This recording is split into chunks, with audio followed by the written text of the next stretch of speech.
хайрия ва гуманитарии Аморати Муттаҳидаи Араб Шейх Зайд ибн Султон ан-Наҳён дар Тоҷикистон 5 маркази саломатӣ бунёд хоҳад кард. салом бинандагони хабар тиҷи лайк монданро фаромӯш накунед ва ба канали мо обуна шавед. тарафҳо инчунин тасмим доранд ки созишномаи байни ҳукуматиро дар бораи ҳамкорӣ дар соҳаи тандурустӣ ва ҳифзи иҷтимоии аҳолӣ ба имзо расонанд.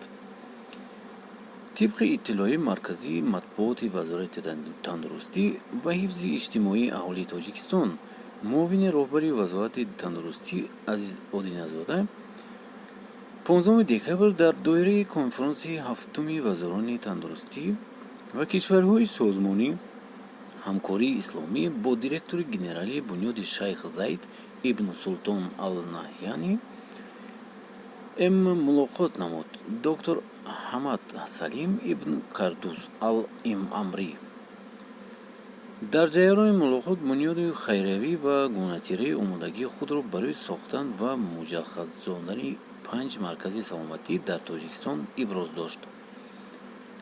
Азиз Одиназода инчунин бо директори генералии бунёди халифа бин Зайд ал-Наҳяй ҷаноби ҳоҷӣ Муҳаммад ал-Хурӣ мулоқот кард. дар мулоқот масоили ин сабти баландиро ки ба 3 шаҳри Тоҷикистон гардидааст ва онҳо самту доранд ин чизро бисозанд дар 3 шаҳри Тоҷикистон. дӯстони азиз, ин буд видеои имрӯзаи мо. шумо чӣ фикр доред дар бораи ин? ҳатман дар комментария нависед.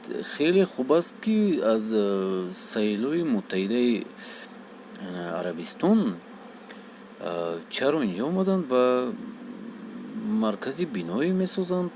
шумо чӣ фикр доред дар бораи ин?